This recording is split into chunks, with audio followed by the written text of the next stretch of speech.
Hello everyone, welcome back to the channel. I am Madcapper and this is another video on Raid Shadow Legends. I hope you enjoyed the intro. I know it's a little long, but it's really cool. We just got it completed and I've re-edited the audio in, so that's going to be my intro. Do not worry. In the future, what I will do is I will start with my intro, so me explaining what's going to happen in the game. Then I will cut to that, and then I will cut back into it. So there will be timestamps, so if you don't want to watch it several times, I get it. But if you don't mind watching a little 40-second intro, I thought it was really cool to have as part of the channel. So I hope you enjoy it.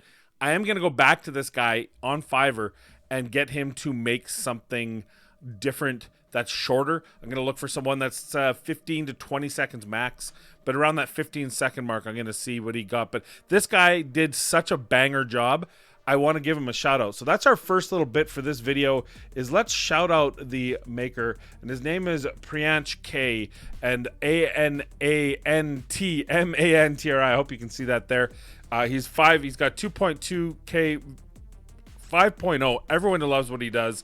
There it is. I will make you a Marvel Studio style intro. That's what it was. There's several that do this. This guy I felt had the most seamless and complete job, and sure enough, he did not disappoint. I can't unfortunately show you any of that because the audio would be copy protected, and so I don't want to get another copy claim. I already got one on the weekend when we actually debuted this intro on the live stream. That live stream actually got blocked in 2 countries for that bit of the content. And so I had to actually mute out the content in order to not get muted. I don't know if it's because China doesn't want America to feel good. I don't know if that's what it is. I don't know. It doesn't tell me what countries, but there's obviously a couple countries that are not a big fan of Marvel, or that are so scared of getting copy claimed that they just block it. But it was claimed in every other country. That's fine. I just muted it out in the live stream and after the fact, and we're fine and good to go. So that is the first thing I want to talk about. Secondly, what is this video for? This is going to be a raid recap. I want to go through the previous week in Raid Shadow Legends, give you what's going on in the next week if we have whatever content I have as of Monday, and then of course talk about some different videos I've watched over the past week that I think you might be entertained, surprised, amused, or what have you with. And we're just going to go through that in this video. Gonna do it every Monday. Let me know in the comments down below if you like this sort of thing or not, but I thought it might be interesting and fun and something a little bit different. I'm not gonna actually play the videos. This isn't gonna be a reaction. I'm just gonna talk about, kind of introduce what the video is about, show you the video, and then we'll leave links in the description down below. So all these videos will have links in the description down below where you can take a look at the content for yourself and see whether or not you are interested in watching the video. I also want to go over some stuff with my account, and we'll start actually with Raid Shadow Legends with the official account information. And the only thing I have going on so far for the coming week, the only news we have as of today, by the way, there's something that's going to be happening tomorrow. Come back to the channel tomorrow. I'll have something for you. Probably every content creator will have something for you. But for today, we already know, obviously, April 4th, we had the 2x for regen. Obviously, yesterday and going on through today, 2x event for Sylvan Watchers accessories in the Spider's Den. But we have 2 more of those.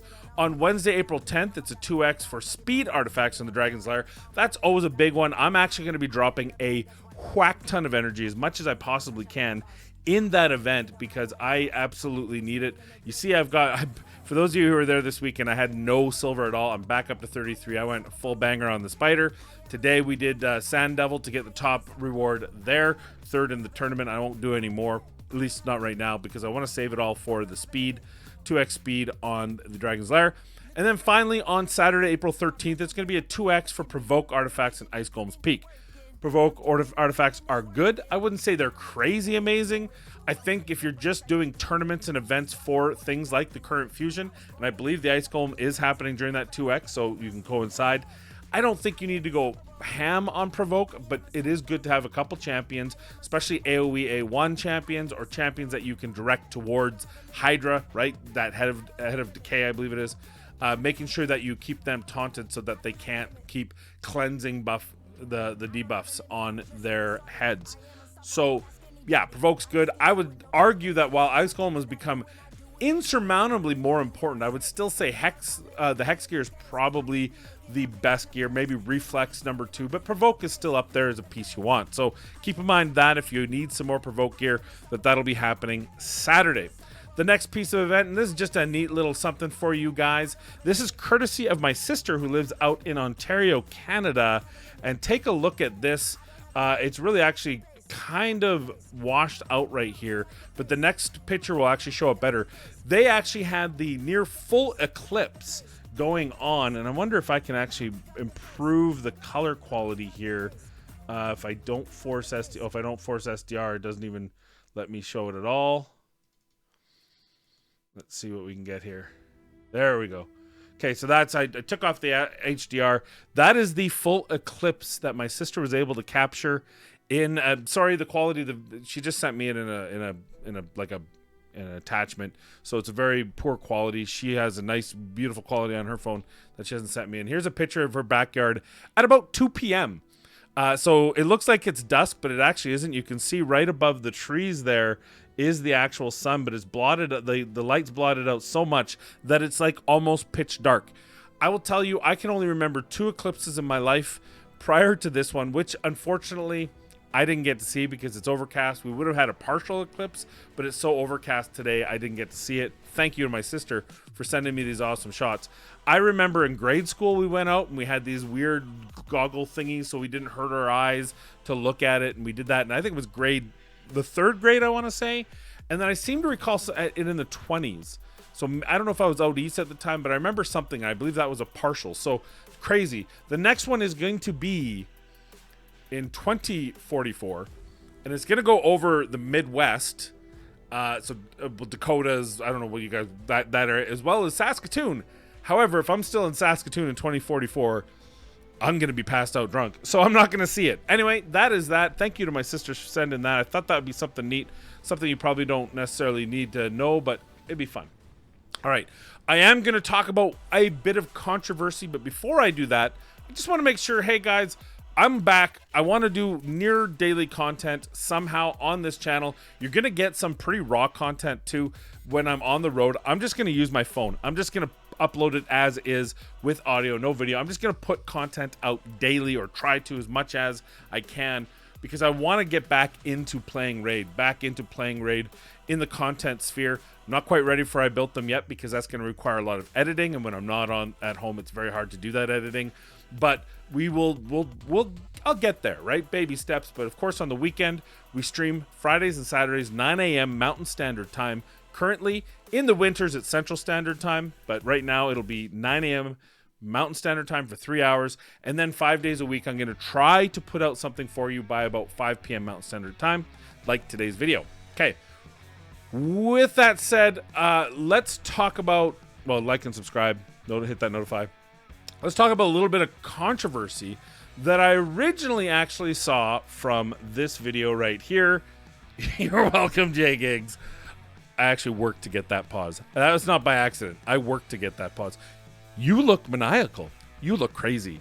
So, what is this? Well, I almost can't believe Plarium is doing this. Almost. This is Jgigs talking about the Raid Community Awards. Those of us in the content creator program had a heads up that something was happening, nothing specific, but we were asked to submit different videos that we felt in our channel. And then we saw the prune down, which obviously was all the channels that they like.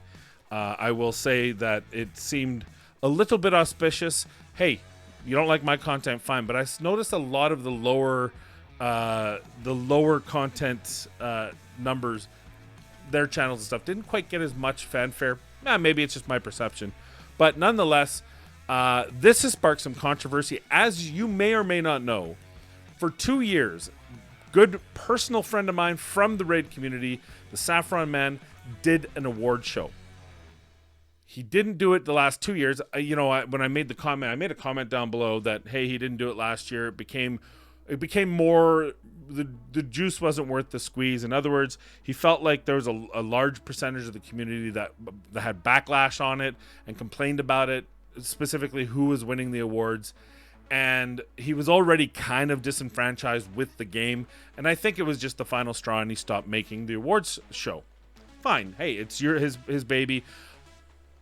Unfortunately, Ray kind of just decided they were going to pick up the mantle and do this. Now, that in of itself, I actually don't disagree with. And this original video is actually Jgigs saying, hey, you know what? I don't agree with this, but I actually do. And I say here, it's right here. I'm not going to shy away from it. I agree with what I say still to this moment.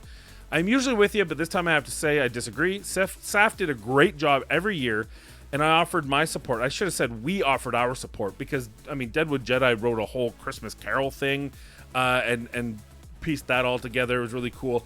Raidzilla got, Saf and a bunch of the talented lyrical geniuses of the Raid community to do some rap.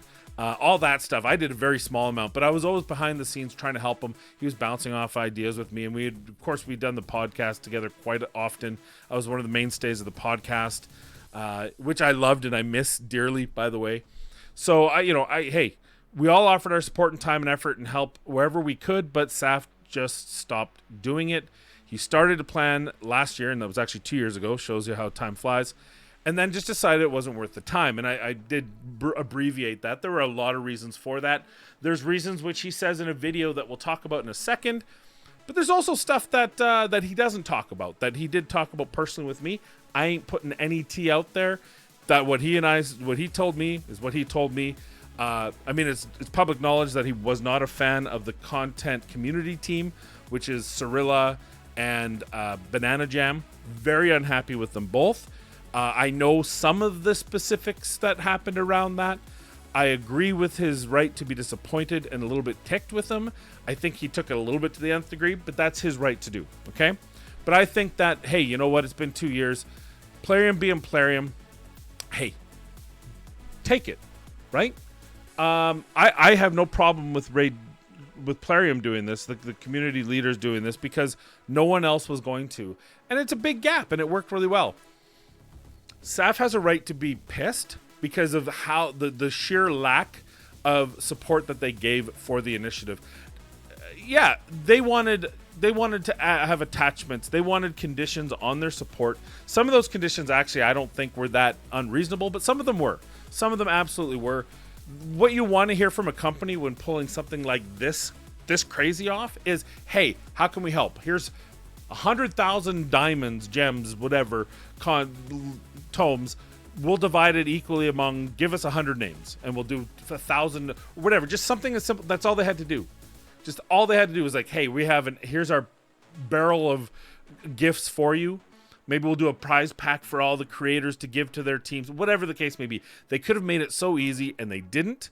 Regardless of whether I think some of the strings were okay, the reality is there shouldn't have been any strings. It should have been simple. It should have been an easy yes, and they botched it. So from Saffron's point, the fact that now, they're just going to pick up the mantle, yeah, I get it, but we're not surprised. Plarium is Plarium. However, this took a rather crazy turn, and for that, let's talk about video number 2. I watched Jgigs' first. The Saffron Man is calling out Nub Raids over Plarium's Raid Awards. He's mad at Nub Raids because Nub Raids is going to be the co-host with Cirilla, and Saffron, who reached out to Nub Raids back in 2022 to talk about possible 2023 involvement, feels that he's been slighted and that he's used that information to garner a slot in this community thing. I gotta tell you, I don't agree, and I think Jgigs even says the same thing in this video. We'll link this as the second one, and the third video is right. I know I got the third one right here, from Saffron, and he goes a bit unhinged, to be honest. And I'll tell you, I want to preface this by saying I have the utmost respect for Saf. I already said it, I'll say it again.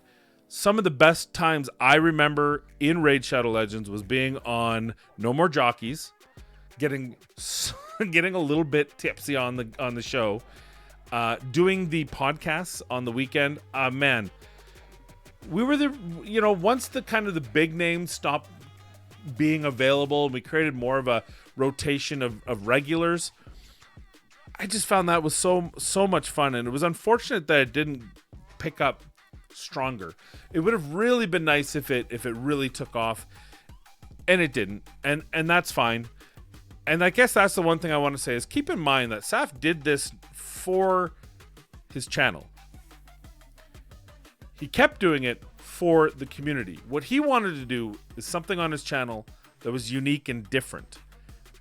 The podcast, the award show, the collaboration in the rap battles, those sort of things. Those are all unique and original. But they didn't set his channel on fire. And I think that's something you got to remind, is that was his focus. That was his goal, was to have a strong channel. How he wanted to do it is through unique community involvement. But his goal wasn't just to have unique community involvement. It was a byproduct of how he wanted to grow his channel. And unfortunately, it didn't go that way. And I think that if he would have blown up, he'd still be playing the game. He'd still have all these interactions with Raid. He would still have problems with them. But if he had 100K subs, which arguably, maybe he doesn't deserve to be the best content creator, but I think based on all the stuff he put in to the things he did, I think he deserves a heck of a lot more than 2.94K subs. I think he deserved 50K, 60K, 70K, because he did do a lot for the community, and he did focus his world around that. It wasn't selfless. He did it for a reason, a purpose, to try to grow this channel during the pandemic, which didn't work out for him, and I think that's a shame. That said, I think going after Nub is completely unfair. I think that Nub was asked because he is a growing star in the community. He's very well liked. He's not a shill. He says things against them when he wants to. He says things for him, just like all of us do. And I really think it's unfair to pinpoint him who got the opportunity. I'm going to tell you right now, Saf, that if they would have asked me, if you're saying he's 6th on the list, I'm about 600th on the list. But if they would have asked me, I probably would have said yes. And I probably would have let you know at the announcement, because they asked for an NDA, and he's not going to break that NDA because look how you reacted.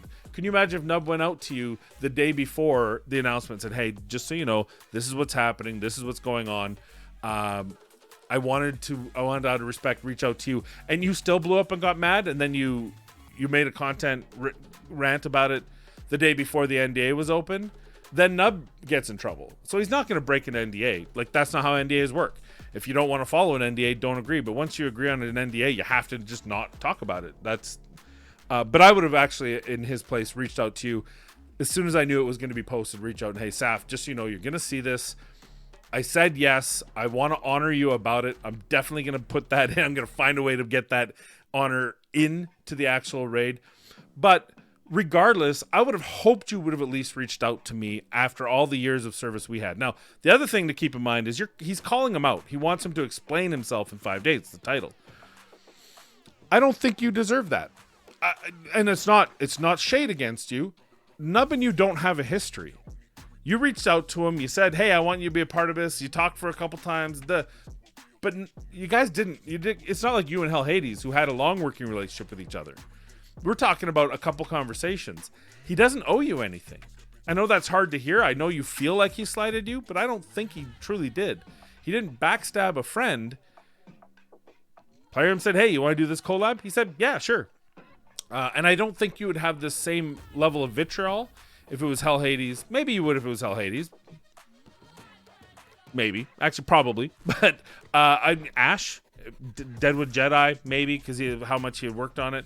I actually think Deadwood Jedi would have been the best choice because he does have a steeped history in the award show, so it would be a nice segue. You know, I don't know. I don't know if I'm rambling, but I just think that there was an opportunity to handle this differently and better, and I hope that you pull it back.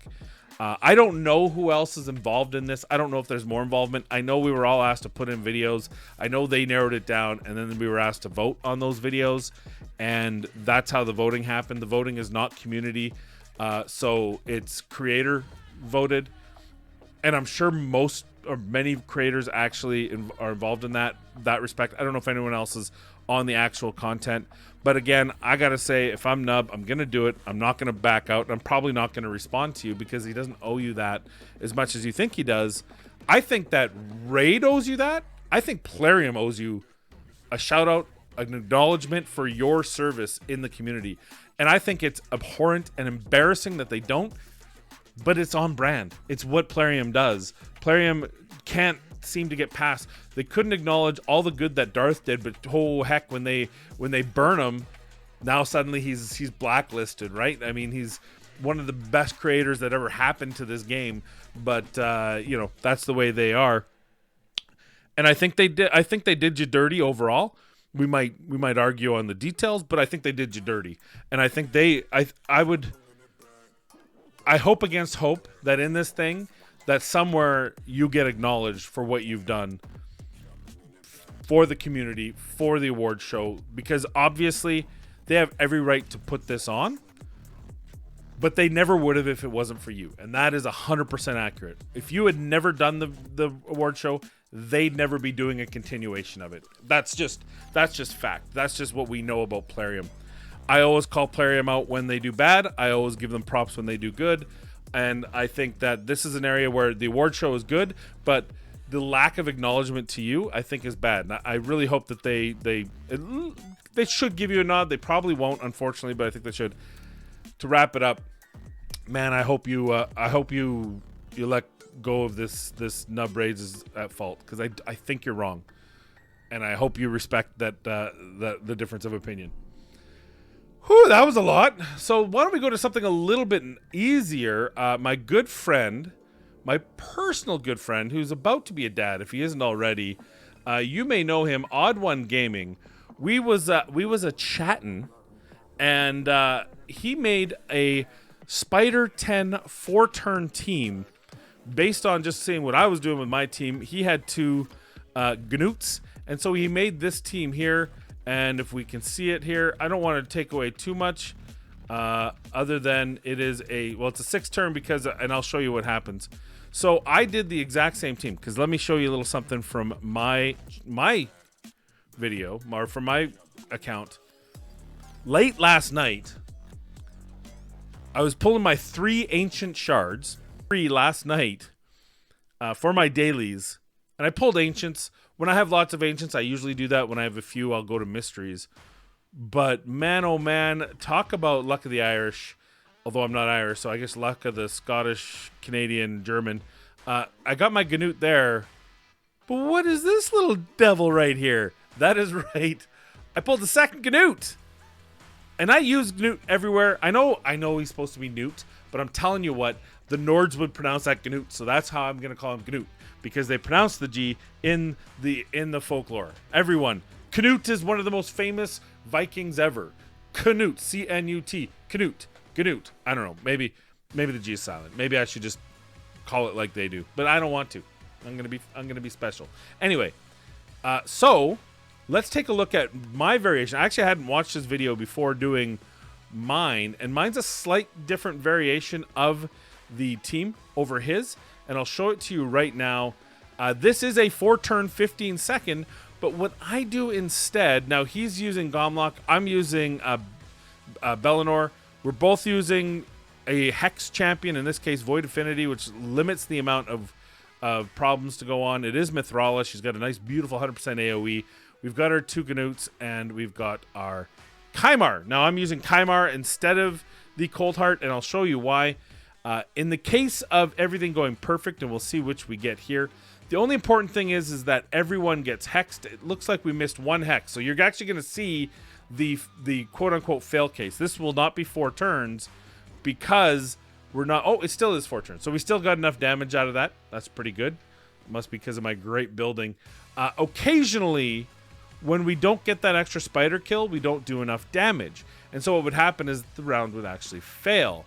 But what we have here is Prince Kymar to reset, so if we do not kill them on the outset, we will reset. Mithrala will throw back out the hexes, and then the first Gnoot will kill the spider, and all is done. And I think it's a 7-turn or 8-turn. Now, I think the Cold Heart is a very beautiful way to do it as well, because if for some reason the 2 Gnoots don't do enough damage to be able to kill the spider, then you have that opportunity for Cold Heart to finish it out. I just happen to have a Kymar that was the right speeds, made sense.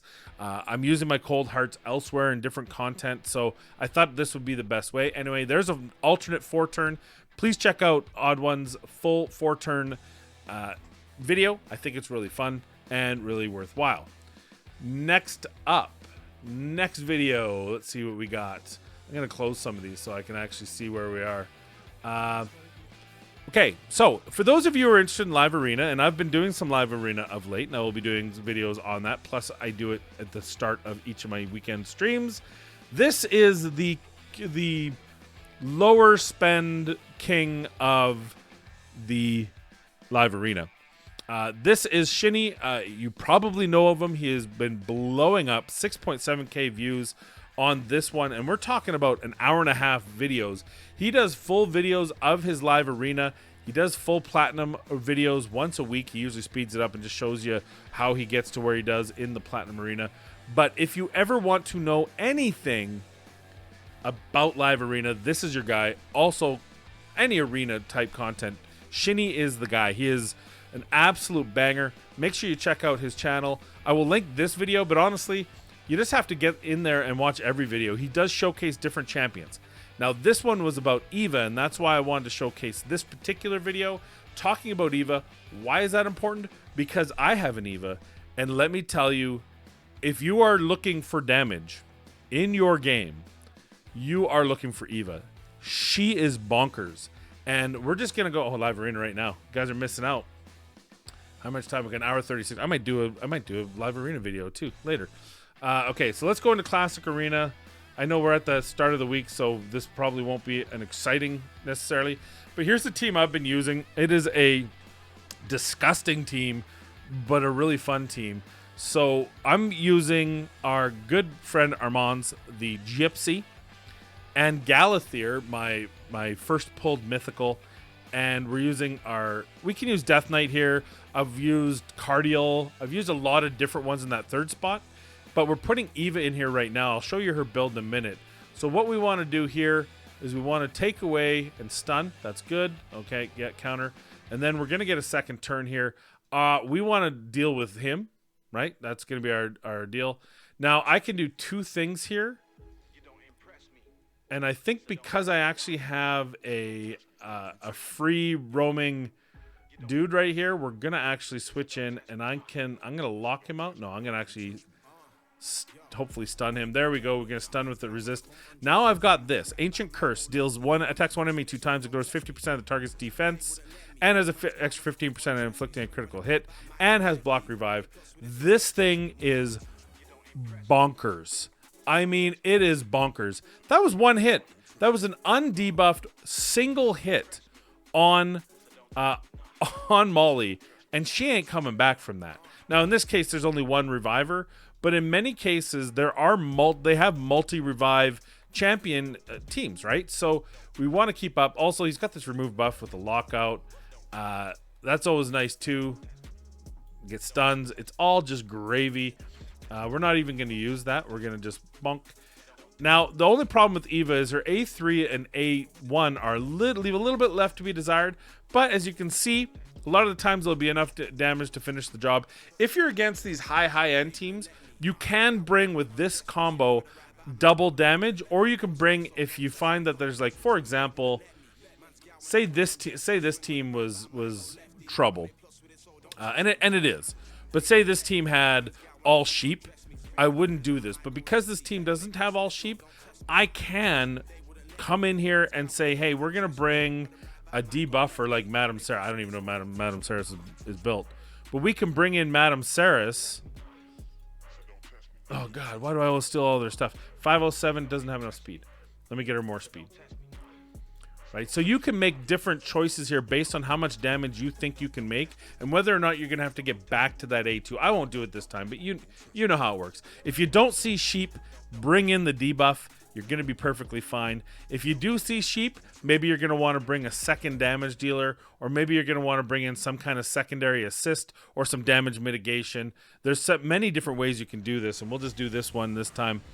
And Eva's build, I would say, for Raid 2024 isn't that big a deal.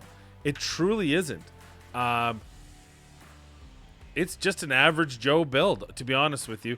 It's okay. So now here, because I see everyone's locked out, I can actually boost and put the block debuffs. Again, there's so many different things. I put the block debuffs up. If I see someone out there that's going to put a debuff that doesn't have a strip, they do have a strip, but he's locked out. Now, who are we going to put away? Of course, we're going to put away their top damage dealer. Again, didn't even need my second hit for that. Now I'm thinking, ooh, I might get into trouble. Let's bring in 2 damage dealers, which we did. You can see here how it works. And then if you're really worried about it, then you can bring this up. Now, Sify has a chance to cleanse stuff on the start of her turn, but we'll just hit that there and let her die. There you go. Eva is crazy. I'll show you the build on Eva here. It's crazy. Eva is next level. She's next level crazy. If you want an Eva, if you have an Eva, now this is I have a copy, but I don't have any extra copies of Dark Elves, so I have to, next time I pull a Dark Elf dupe, then I'll be able to pull her +1 out and be able to +1 her, which will be nice. I do have a 2-star blessing on her. We have her in Savage and Cruel. The Cruel is optional because we do go masteries down the Helm Smasher. Let me move myself here just so you can see it. Oh, actually, I don't need to do that. I can just do that here, right? I forgot I switched sides. So we have Helm Smasher. We have Ruthless Ambush. You could argue you don't need Ruthless Ambush because she's already doing so much damage on her A2, which is likely going to be what your first hit.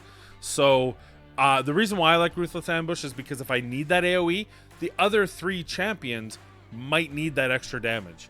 I do like having the shield buffs just in case we're going through some champions.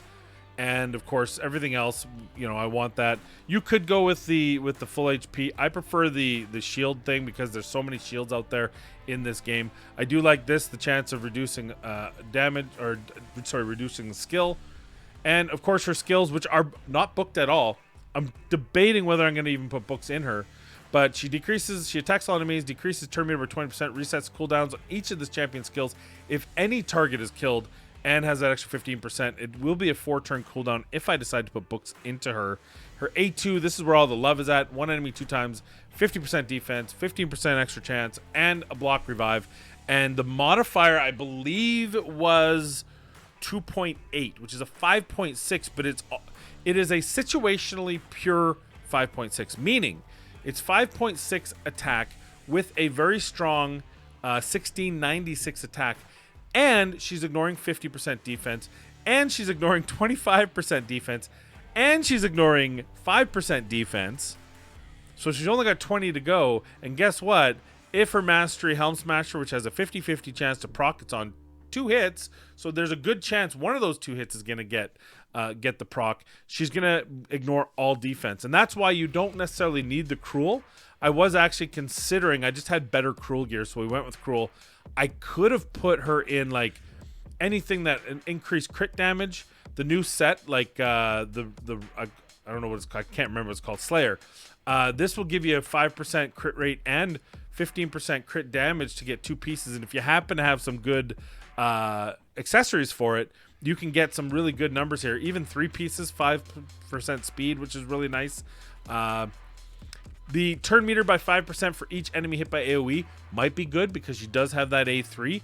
I think after that you might not have to go there, but even if you put 2 to 5 pieces, depending on what you have for accessories, along with the Savage or Lethal, I think it's going to be a really good set. The other thing you could do is you could put her in, I believe is it Impulse? Well, Impulse would be good. 12% random skill. Zeal. Yeah, Zeal's the one I'm thinking. 20% crit damage, +3 for every 25% HP this champion has. So an extra 12% at full health. That could be a good one. There's a lot of good 2-piecers that you could put. Obviously, the actual just basic cruel gear works. The crit damage gear works really well. So there's a lot of different things you can do there depending on what the needs of your team are. Let's see her total stats as a result. She has 43,212 HP. 8177 attack. That blessing was such a big deal, right? That plus 750. Her speed at 242 and 261 crit damage. Obviously, I only need to get to 85% crit rate. If I'm using her solely with, say, Cardial, I could even drop that by 30 because he has a buff. I don't like that because there's situations, say I lose the buff, say I'm stunned for a turn, and so I lose a turn without that crit rate buff, then we're running into problems. So I do like just user base stats, but definitely this is just the first build on her. I would love to get her north of 300 crit damage. I think is where she needs to be, about honestly 350 for the top tier, and about 9k attack, but we're starting there. 250 speed is kind of my goal for nukers nowadays. So for this style of nuker, for a go first team nuker, so I think that's a pretty good start. You saw what she did. It's pretty amazing. So that is Queen Eva. What else do we have on the docket? You feel like, oh my god, how much more could I talk about? Well, I want to talk about one of the best newish, I don't think, it's not really new content creator, but he's newer in the grand scheme of things, and that is our good friend BigPoppaDrock. This is a shard pull. If you like live arena, Shini is like analytics, pure enjoyment and pure well-tastic. You're gonna love watching BigPoppaDrock. He's got 8.77k subs. He's been burning it up. Look at that, 6.5 views from 2 days ago. This is amazing. This is actually his mythical pull. If you ever want to see how a whale gets mythicals, is a pretty fun one to watch. I actually have 2 from him, I believe. Oh, I didn't bring the other one. He does a ton of, if you go to his channel here, he does live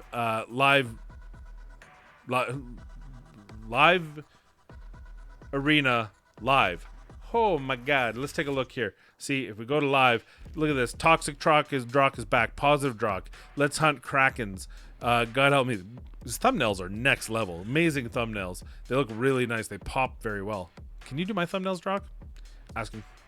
But he also has a lot of really good fun. He's in a brand new video game. You should check that out.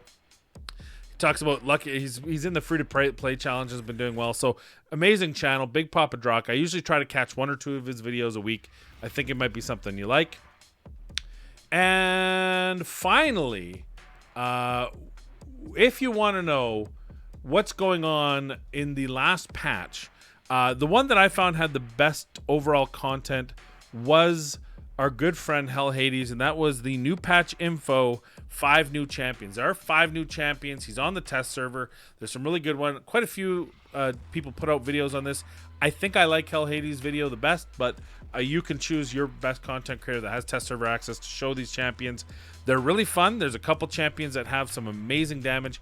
And actually, HellHades Networks, Safira did a really good video where it actually breaks down their ratings from the website on how much, quote unquote, what's their damage ranking, and I thought that was really cool. So is worth taking a look at, but definitely take a look at this one here if you just want to see what the 5 new champions are. He does use actual chapters down there at the bottom. You can see the different champion 2, champion 3. So definitely take a look at this. Really fun. You know who he is. It's a good video with a great breakdown. So that is it for episode 1 of the Raid Weekly Recap. Is this something worth it? They're not going to be this long normally. I had to do a lot. I wanted to talk a lot about the Saf part because I feel really conflicted because I'm on his side, but I'm also think he's gone a little bit too far with Nub. But hey, you know what? I don't want any drama. It ain't my world. The 2 of them are grown adults. They can figure it out together, and if they can't, it won't be the first time. It's not the first time 2 content creators have had beef. It's not the first time 2 content creators have stopped talking. It's not the first time a content creator has tried to take on another content creator in a public forum. It's not my problem. It's not me. I'm not a part of it. I got no beef. My only beef is with Jgigs because he keeps saying he lives in Australia.